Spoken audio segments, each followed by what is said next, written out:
The euro currency continues to dance around this 122 level, something it's done for about the last 5 sessions. Recall we were trading about 117, actually just above 117 at the beginning of April. We have seen a big move higher, a lot of positive momentum driving the euro higher. A lot of that coming off a weaker dollar. Certainly some economic optimism about the reopening and what's happening with the pandemic.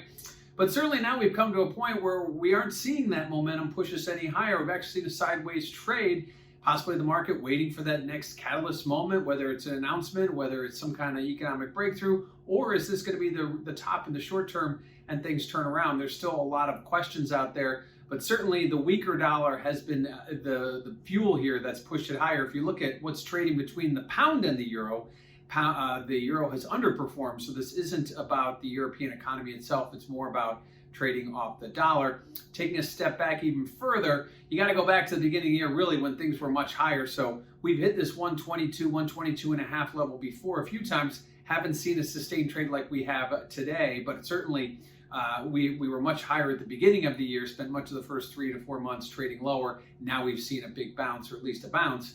How much further can extend? Obviously, we need to see some news, some positive news, or we need to see something else because we seem to be stuck at this 122 level. Now, what does that mean for volatility?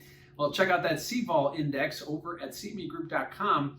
You'll notice that the trend has been for lower volatility. The big trend has been, now we've seen modest up and down days, but if you take a step back, the trend has been for vols to tick lower, despite the fact that we've seen a move from 124 all the way down to 117 and then back up to 122. Typically moves like that would see volatility move around a bit. We really haven't seen that. So the trend has been for lower volatility. Perhaps we need to see a breakout move, maybe a new year-to-date high, or maybe a trade back down towards the lows. But at this point, the trend has been for volatility to slowly decline as the euro bounces back and forth, but not seeing a huge trading range over the last week or so.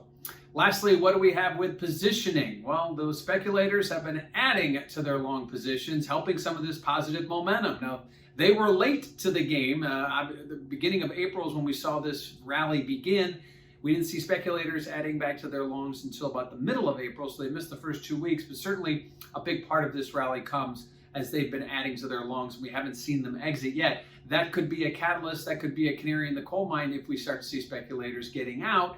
Obviously, that would be a sign that things maybe are taking a run to the downside for the short term. We haven't seen that yet, and the numbers that we get from the CFTC are a little bit delayed, but certainly the ones we've gotten so far are pretty good evidence that speculators see something positive or something weaker in the dollar that is keeping this market afloat. So moving forward, stuck at this 122 level in the euro, maybe it's going to take some positive economic data, maybe something from the central bank, but there is going to be a catalyst move in the next few days or weeks. It's just a matter of when and what.